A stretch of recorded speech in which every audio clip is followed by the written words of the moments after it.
I do believe that many, many people give up in those difficult marriages, which if they had a different perspective on things, which I'm calling reality living, they could be an influencer. It is true we can't change our spouse, we can't make them change, but we can influence them. Welcome to the Focus on the Family broadcast, helping families thrive.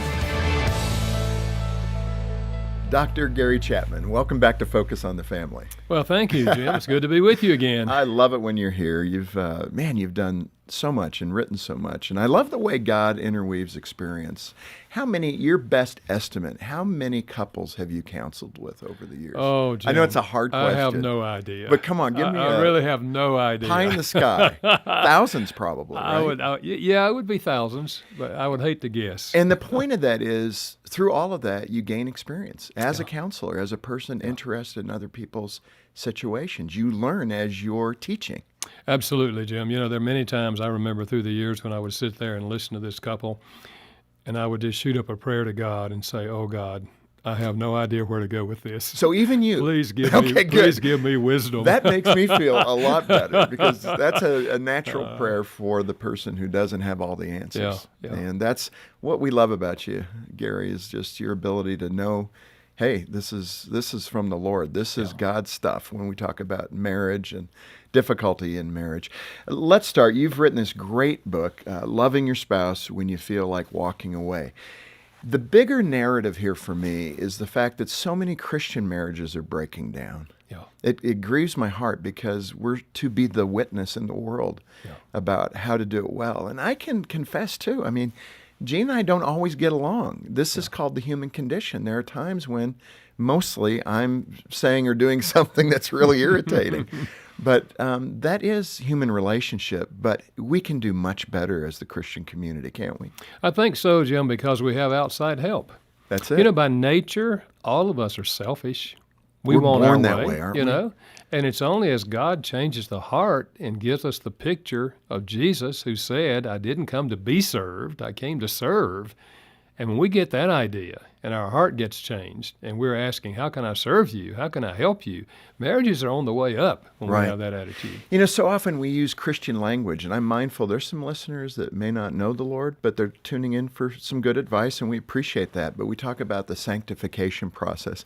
And all that means is, how do we draw closer to God's character? How do we reflect more of God's character the older we get, so that we're more like Him? Yeah. When you look at that in that context and you look at marriage, I've come to that conclusion that the bottom line of marriage is to make us more like Jesus through becoming more selfless. And it's really hard. Yeah, absolutely. In fact, it's not natural. It is unnatural. Yeah. You know, Jim, when my marriage turned around, it was when I finally said to God, "I don't know what else to do. This is not getting any better, and I don't know what to do." And as soon as I said that, there came to my mind that visual image of Jesus on his knees washing the feet of his disciples. Yeah. And I heard God say to me, "That's the problem in your marriage. You don't have that attitude towards your wife." Hit me like a ton of bricks. Because my attitude in the early years was, "Look, woman, I know how to have a good marriage. If you'll listen to me, we'll have one." You know? Right. And I blamed her. Well, and there's the difference between the person that realizes I'm on the wrong path, and then the person I sometimes can be, which I know it, but I still act that way sometimes, which is really irritating. And that's where apology becomes extremely important. And we know it, we can't do it. Well, let's get into it, because there's so much wonderful content. And to those listening, this is going to be some tough stuff. We're going to cover great material this time and next time, and it's going to be, good material, but also some tough topics like adultery and pornography and some of those really hard issues that we need to think through. But let's start with the overarching narrative here. You mentioned a term, reality living, in your book. What do you mean by reality living, and how does it apply? Well, Jim, what I'm trying to do in this book, because as you said, we're dealing with heavy-duty issues in this book, not just little things, but huge things in a marriage. And I find that so many times we have a mindset in those kind of marriages that this is not going to work. It's gone on too long, they're not going to change, those kind of things. Well, is that a coping mechanism for some people to say, okay, there's not much changing here, it won't change? I think it's a way of giving us an out in our own minds that since it is so bad and it's gone on so long, then I can get out of here with grace, and dignity. And I'm not saying that all marriages can be saved, don't hear me saying that. But I do believe that many, many people give up in those difficult marriages, which if they had a different perspective on things, which I'm calling reality living, they could be an influencer. It is true we can't change our spouse, we can't make them change, but we can influence them. Right. And we do every single day, either negatively or positively. Yeah. And so I'm trying to talk about if you take the right approach to things, which I'm calling reality, and we can look into those elements. We're going to. Then you're far more likely to have a positive influence on your spouse, and then they change because you've influenced them. Right. Reality living, maybe another way of saying that is knowing the truth, right? That is what you're saying. Know what's true about you, know what's true about your spouse. Well, let's get into some of those myths that you mentioned in the book. What truths must we cling to as we're relating to our spouses? What are those things? Well, I think we have to, first of all, acknowledge these common myths, and we don't often perceive them as myths, but they are. One is that my environment determines my state of mind, or my spouse determines my well-being. So if I have an alcoholic husband, then I'm going to have a miserable life. What's the difference between determine and reality? I mean, it's real that they're an alcoholic in that moment. Absolutely, and that influences us, but it doesn't determine whether I'm going to have a positive life or a negative life. That's in you. That's in me. I determine that, And a second one is that people cannot change. And that's a very common perception. It's a myth that people cannot change. Look at biographies, and you will find people live terrible lives for 30 years, and then they met God, and their life was totally changed. St. Augustine is an example of that. He lived an awful life, and yet he became one of the saints in the church. Right. But there, it's early in the discussion, Gary, but I'm thinking of that woman screaming back right now at us saying, but you don't know my husband. Yeah. So speak to her. Yeah, and that's the common perception, that my situation is a different situation. That some or the marriages, worst. Yeah, that some situations are hopeless, and mine is one of them. And I'm empathetic with that. I understand how you can feel that way when something has gone on for a long, long time. But chances are, if you look back over that long, long time, your response has been basically the same through all these years. Their lifestyle has been basically the same. So it's not working. Your influence is not being a positive influence. So if we can find a way to have a positive influence, there's a greater opportunity that there will be change. Now, that's good. So you have the environment determines my state of mind as a myth. People cannot change. And what's another one? Another one is that in a really troubled marriage, I say to myself, I only have two options. I can stay here and be miserable the rest of my life. And a lot of Christians will take this approach. I married them. I'm going to stick in here. It's my duty. And I'm going to it's my duty, and I'm going to be miserable the rest of my life. That's one option. The other option is I can get out of this and hope that I'll find happiness somewhere else down the line, and that those are my only two options. And that's a myth. There's a third option, and that's what this book is all about. And that is I can choose, with the help of God and the guidance of what other people have learned, I can be a positive influence in this marriage, and I can create a different atmosphere in this marriage, which may eventually lead to my spouse changing their behavior. And in a moment, we're going to get into those different descriptions, the unfaithful spouse, some of the other things that cause marriages to break. But in that context, you really have to break the habit of what you want out of this marriage, right? Yeah. That's hard to do, Gary. Well, all of us want to be happy in marriage. That we get married, we think we're going to be happy. We were happy when we got married because we were in love. Right. But as you know, we come down off that in-high experience after about 2 years, and our differences emerge because we're human, and humans think differently, and humans feel differently. And so we get into an argumentative state, and then it kind of goes downhill from there. But the kind of things we're talking about in this book, as you mentioned earlier, are really heavy, heavy-duty situations. So I think the first aspect of reality living is that I am responsible for my own attitude. So these are the truths of what's real. Yeah, these are the things we try to apply in each of these situations, whether it's a workaholic husband or a husband that won't work or whatever, is that I'm responsible for my attitude in this. And I can be negative, which is my natural response, and I can be critical of them for the behavior that they have, or I can choose to have a positive attitude and look for something good in their behavior that I can affirm. Let's talk about the other person's needs. I mean, in that respect, your spouse's needs. Sometimes you can get so embattled and so weary and so bitter, I guess is the right word, that we can't even see through the fog to understand what our horrible spouse needs. I mean, I'm saying that for the right reasons. Yeah. Are those needs excuses for bad behavior on our part, or how do we look at that? I don't think they're excuses, though they can be. But I think if we can understand that behind all of our behavior, there are emotional needs that are driving that behavior. We see this in the physical world.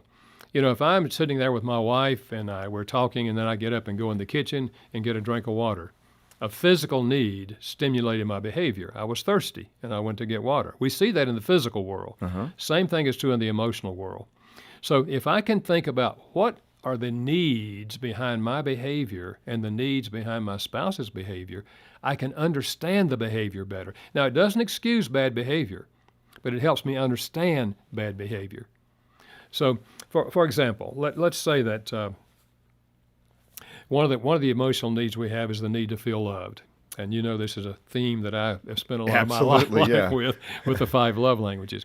But if a husband doesn't feel loved, and let's say he's a workaholic, so he's not home much, and every time he comes home, his wife criticizes him because he doesn't come home. Right. Well, if words of affirmation is his love language, and she's giving him condemning words, she's making the situation worse. He wants to stay at work because there he gets words of affirmation. People are affirming him at work, but at home, all he gets is criticism.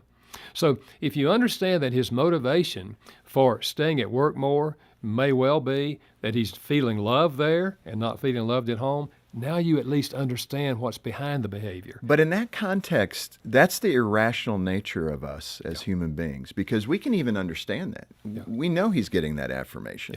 And it might even be irritating us because they don't know the man I'm married to. And you start building up, again, this irrational behavior where you're actually piling on rather than being that positive influence.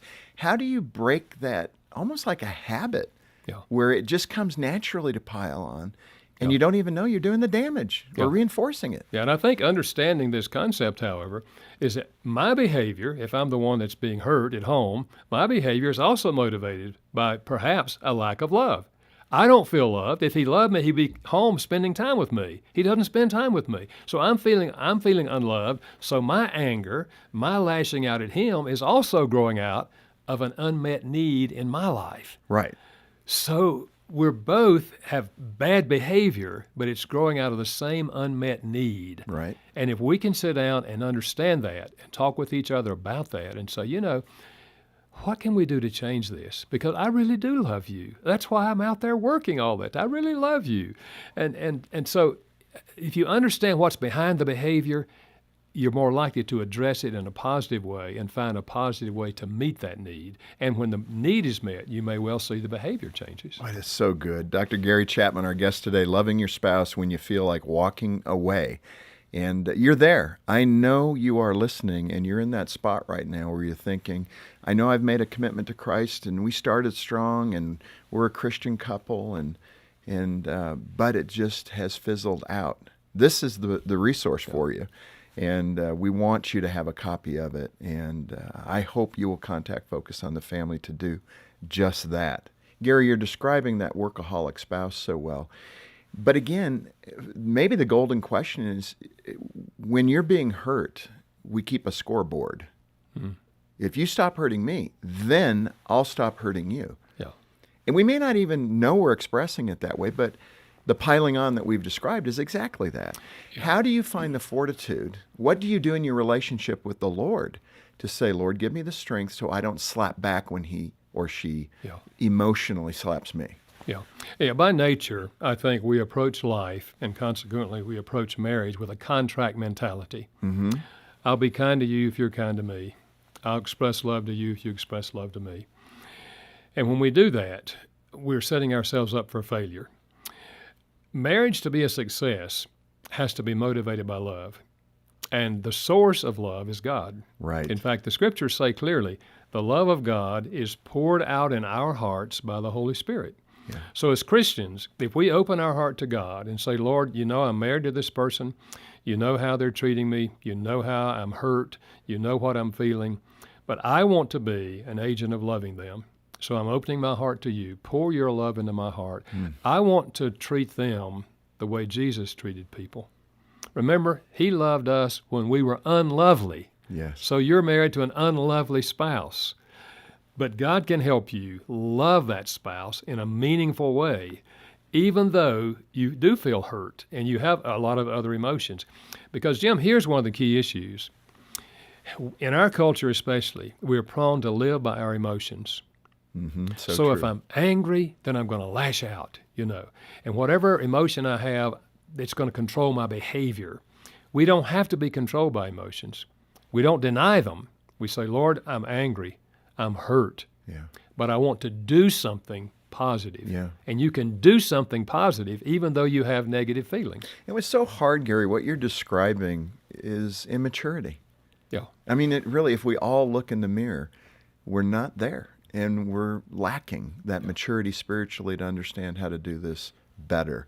Let's move to another tough one. You, in the book, you talk about the depressed spouse. Yeah. When we look at the newspapers, there's so many articles about anxiety and depression in the culture, how many people are needing medication to cope with that. Even in a culture that materially has so much, I think we lead the world in depression and anxiety. Yeah. I mean, it's an amazing contradiction, I think, where we're not in squalor. We have homes and food and all the basics, but yet we're depressed as a culture. Yeah. What's happening? Well, Jim, I think obviously depression is a huge topic because there's different kinds of depression, and I discussed that in the book. But the most troublesome kind of depression is that is physically based. The brain is out of balance, and this is the one that can be helped by medication. So that's a biochemical issue. Biochemical issue.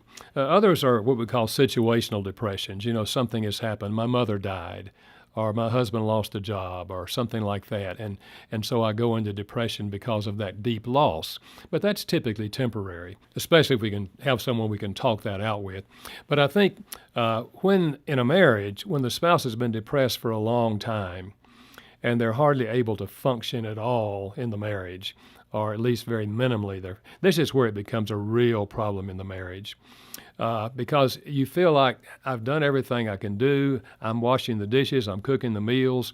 They're in bed half the time. When they are up, they're down. They're negative. I mean, let's face it. That is a hard thing to cope with when you're in a marriage and your spouse is suffering from depression. And again, many times the person will feel like, well, I've tried everything. I've told them they need to go for counseling. I've told them they need to see the doctor. I've told them they won't do anything, Right. And sometimes in that situation, the loving thing is that we bring together other members of the family, sometimes adult children, and say, look, we got to sit down here and talk with mom, or we got to sit here and talk with dad. And if they're not willing, we're going to have to kind of force them to do something here. And it's a loving act that you're kind of forcing them to go get some help from a medical doctor, from a counselor, anywhere to get it started. And that's the loving act. But it has to go more than trying to talk them into it. Because when you're depressed, you don't feel like getting up and going anywhere to do anything. Right. So we have to take that kind of action, I think, as an act of love. I want to go a little further in this because you have some very specific do's and don'ts, which you're describing. But let's go a little further to help, because it's so common in marriage today where one of the spouses is dealing with depression. Give us some more practical insights or a story where you can say these things and certainly don't say these other things. Yeah. Well, here's some things you shouldn't say to a person who's depressed. Conviction time. There, here we go. Yeah. That you tell her or him, you have nothing to be depressed about. I mean, look at everything around you here. I mean, you got everything you need. You got a nice house. We have food. Yeah, you don't Right. have any reason to be depressed. Now, sometimes, Gary, sorry, I want to challenge some of this. Sometimes you're feeling like that's a reassurance.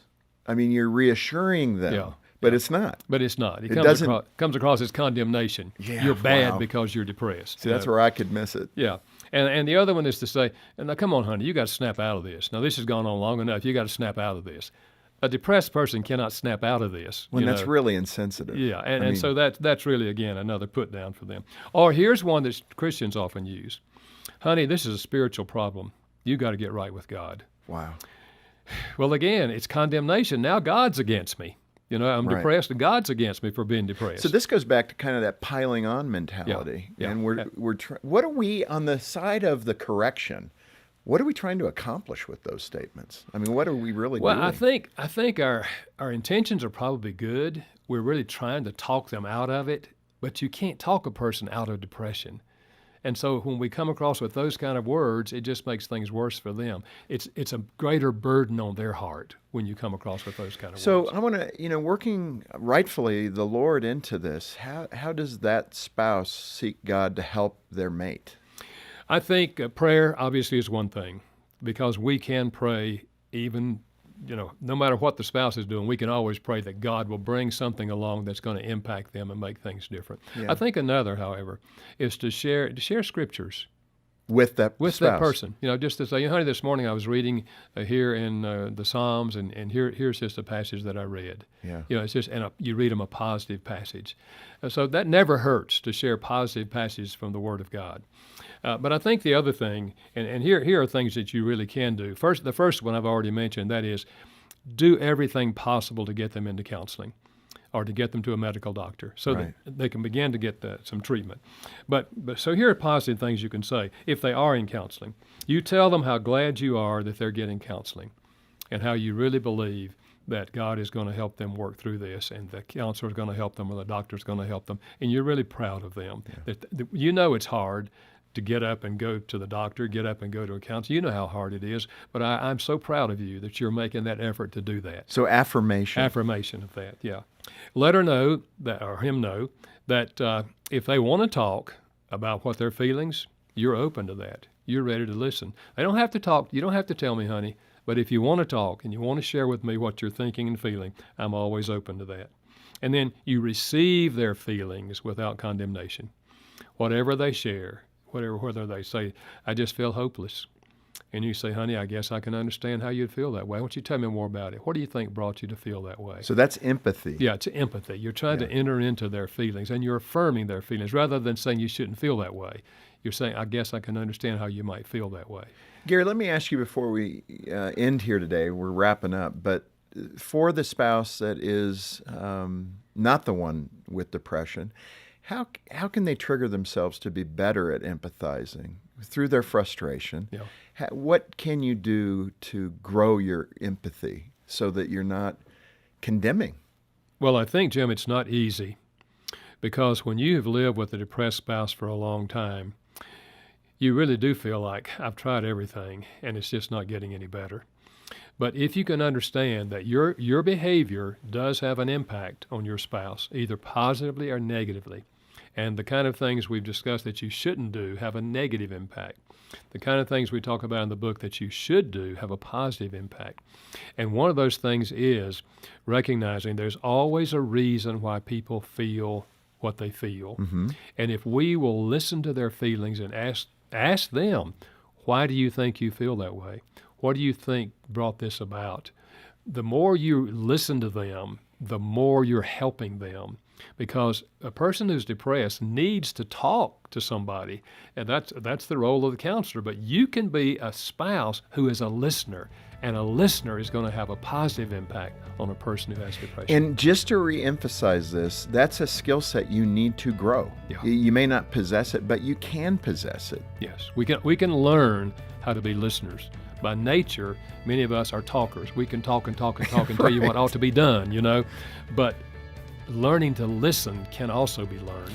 Yeah. Gary, this has been so good. There's more to cover. So let's come back next time and talk about the controlling spouse, perhaps We can also talk about a very difficult topic, which is physical abuse.